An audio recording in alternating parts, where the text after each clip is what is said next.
Media के भाइयों को सर्वप्रथम धन्यवाद देता हूं। आप हमारी बात को शासन और सत्ता तक पहुंचा रहे हैं, लेकिन उनका कुंभकर्णी नींद नहीं खोल रहा है।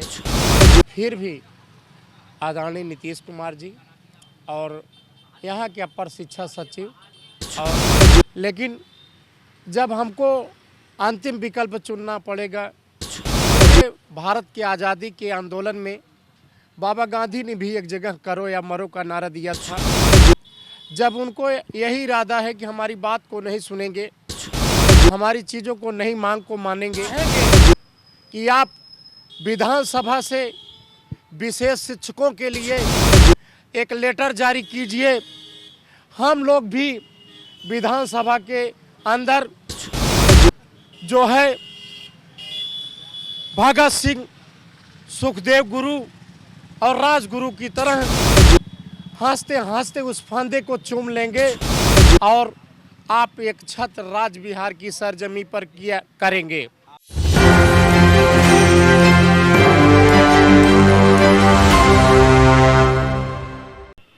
नमस्कार, मैं नंदन, आप देख रहे हैं न्यूज़ 24। गर्दनीबाग धरना स्थल पिछले 75 दिनों से सजा हुआ है। सजा हुआ कहने का अर्थ आप ये मत समझिए कि किसी अच्छे कारण से सजा हुआ है। विशेष शिक्षक जिस तरीके से लगातार 75 दिनों से धरना दे रहे हैं, वाकिफ आप लोग सभी होंगे। आपको बता देते हैं कि 17-18 साल से कार्यरत जो विशेष शिक्षक नीतीश कुमार के साथ ही उनका पदार्पण हुआ था, वो आज इस स्टेज पर, इस दहलीज पर पहुंच चुके हैं कि लगातार सिर्फ एक मांग समायोजन को लेकर वो धरना दे रहे हैं। तमाम हर दिन हम आते हैं, खबरें आपको दिखाते हैं, कारण वही है, सिर्फ एक मांग को लेकर। हमारे साथ पटेल जी, हमने खासा इनसे बातचीत की शुरुआत में आए थे तो हमें लगा नहीं था 21 नवंबर को कि फरवरी यानी अगले साल को भी हमें ये देखने को मिलेंगे और देखने को मिल रहे हैं। क्या कहिएगा कि 75 दिन हो गए हैं? जी, मीडिया के भाइयों को सर्वप्रथम धन्यवाद देता हूं। आप हमारी बात को शासन और सत्ता तक पहुंचा रहे हैं, लेकिन उनका कुंभकर्णी नींद नहीं खोल रहा है।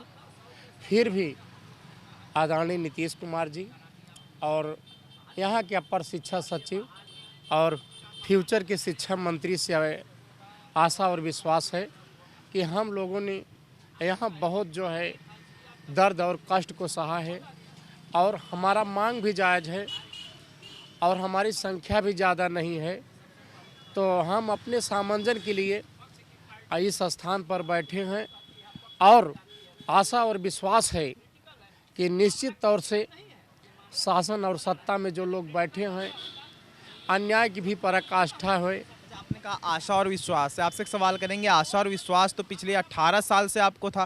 पहले वेतन को लेकर हुआ, 1500 देकर वो मामला ख़त्म कर दिया गया, फिर ये समायोजन को लेकर हुआ, तो आशा तो विश्वास आपको शुरू से है, लेकिन क्या उस पर सटीक उतर रहे हैं, खरे उतर रहे हैं बिहार सरकार के कोई भी पदाधिकारी? हाँ, हम तो गौतम बुद्ध और बाबा गांधी के लोकतांत्रिक और शांतिपूर्ण ढंग से अपने आंदोलन को चला रहे हैं, लेकिन अहिंसात्मक तरीके से चला रहे हैं, लेकिन शांति और धैर्य को मजबूरी समझ रहे हैं। लेकिन जब हमको अंतिम विकल्प चुनना पड़ेगा, पूरे भारत की आज़ादी के आंदोलन में बाबा गांधी ने भी एक जगह करो या मरो का नारा दिया था। जब उनको यही इरादा है कि हमारी बात को नहीं सुनेंगे, हमारी चीज़ों को नहीं मांग को मानेंगे, तब हम चाहेंगे कि इस लोकतंत्र में फिर भी हम चाहेंगे, हम कायर और बुज़दिल कैसे हो सकते हैं? हम शिक्षक हैं, लोकतांत्रिक तरीके से ही अपनी बात को रखेंगे। फिर भी इस लोकतंत्र में जो व्यवस्था दी गई है, उस व्यवस्था को अख्तियार करते हुए करो मरो की स्थिति में हम लोग आमरण अनशन पर बैठेंगे। और तो और नहीं तो यहाँ के मुख्यमंत्री, यहाँ के अपर शिक्षा सचिव और यहाँ के भावी शिक्षा मंत्री से चाहेंगे कि आप विधानसभा से विशेष शिक्षकों के लिए एक लेटर जारी कीजिए। हम लोग भी विधानसभा के अंदर जो है भगत सिंह, सुखदेव गुरु और राजगुरु की तरह हंसते हंसते उस फंदे को चूम लेंगे और आप एक छत्र राज बिहार की सरजमी पर किया करेंगे। के साथी जी ने अभी ये कहा इस कुछ देर पहले कि महात्मा गांधी के आदर्श पर चलते हैं। उन्होंने नारा दिया था करो या मरो का। तो करो या मरो की स्थिति तो आ ही गई है आप पे, क्योंकि आपके साथी की भी मृत्यु हो चुकी है। तो उससे आप किस नज़रिए से देखते हैं? और दूसरा, इन्होंने कहा कि हम फांसी के फंदे को भगत सिंह, राजगुरु, सुखदेव की तरह चूम लेंगे। तो कहीं ना कहीं जहाँ पर आखिरी पड़ाव जो होता है वो मौत का होता है, तो वहाँ पर तो जाना अब शुरू हो ही चुका है। तो क्या कहिएगा, किस नज़रिए से आप इसको देखते हैं कि अभी भी सरकार संज्ञान नहीं ले रही है? संज्ञान नहीं ले रही है, वो मरे नहीं हैं, उनको मार दिया गया है।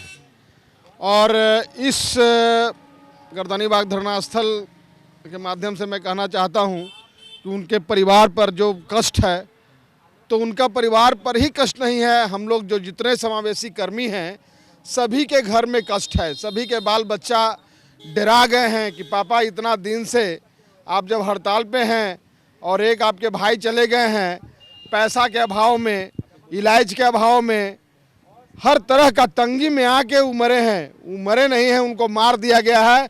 अब मारने वाला दूसरा नहीं है, मारने वाला यहाँ का मुख्यमंत्री नीतीश कुमार, मारने वाला यहाँ का शिक्षा मंत्री, मारने वाले एस पाठक, हमारे अधिकारी और मंत्री ने मिल के मेरे भाई को मारा है।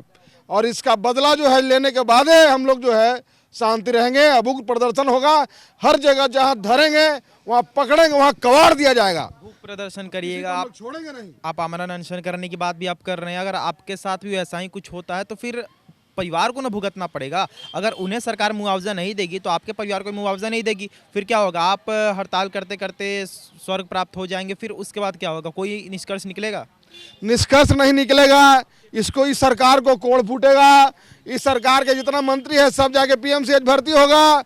हम लोग को हाय लगेगा, हाय से ही सब जो है दर दर के ठोकर खाएगा, तब इन लोग का पता चलेगा। हाय सर जानते हैं बहुत बड़ा खराब चीज़ होता है। हार ऐसा चीज़ होता है कि उससे हर कोई वंचित नहीं है। अगर हम दिल से निकला हुआ हाय जो है उस सब को पड़ेगा। इसलिए इन लोग तंत्र में बैठे हुए लोग जान जाएं कि हाय हम लोग आप छाती पीटना स्टार्ट कर दिए हैं। करते करते छाती की आवाज़ जाएगा और उस लोग धीरे धीरे उस सब का यही स्थिति होगा जो मेरा भाई के साथ हुआ है और जो हम लोग इतना प्रॉब्लम में फंसे हुए हैं। अच्छा, बात करें तो वेतन कितना आप लोगों को?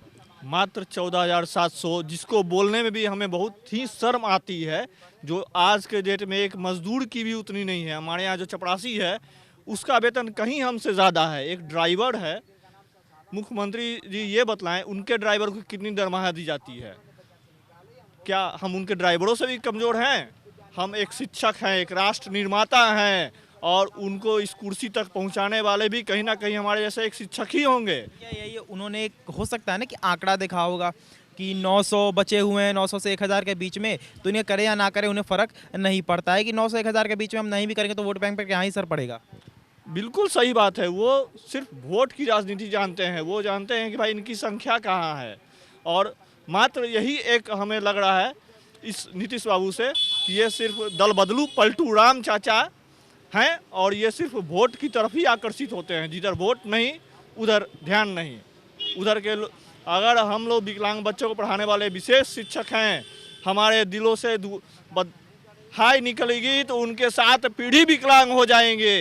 ये सारे नेता, ये सारे सिस्टम में बैठे लोग ध्यान दें, इस चीज़ को बिल्कुल संज्ञान में लें कि हमारे एक भाई जिस तरह से पीड़ित और दुखी अवस्था में हम लोगों के बीच से अमर हो गए, शहीद हो गए, अब उनकी शहादत को यूं ही बेकार नहीं जाने देंगे।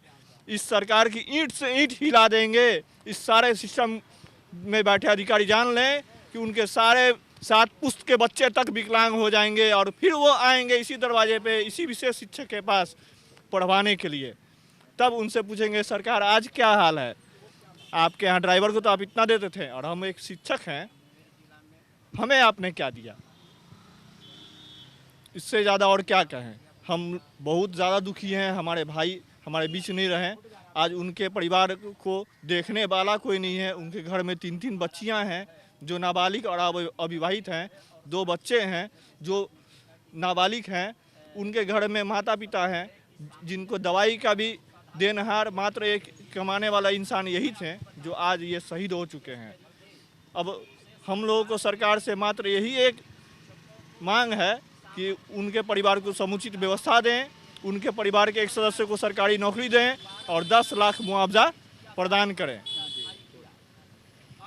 तो जैसा कि आपने देखा कि गर्दनी बाग धरना स्थल पर 75 दिनों से हम आ रहे हैं। तमाम खबरें हम आपको दिखा रहे थे कि किस तरीके से विशेष शिक्षक अपनी सिर्फ एक समायोजन की मांग को लेकर 17 साल 18 साल से जो कार्यरत हैं वो लेकर आ रहे थे, लेकिन अभी तक कोई भी संज्ञान सरकार की तरफ से नहीं लिया गया था। कार्यकर्ता तो बहुत आए थे, प्रवक्ता तो बहुत आए, लेकिन अभी तक संज्ञान नहीं लिया गया था। उसके बाद ये पहलू नजर आता है कि इन्हीं विशेष शिक्षकों में से एक विशेष शिक्षक की मृत्यु हो जाती है। उसके बावजूद अभी तक संज्ञान नहीं लिया गया। अब देखना ये होगा कि गर्दनी बाग धरना स्थल आखिर कब तक भरा रहेगा विशेष शिक्षकों से। तो ये थी आज की रिपोर्ट। बाकी इस वक्त तमाम खबरों के साथ बने रहो, देखते रहें News 24। मैं नंदन अपने सहयोगी के साथ, धन्यवाद।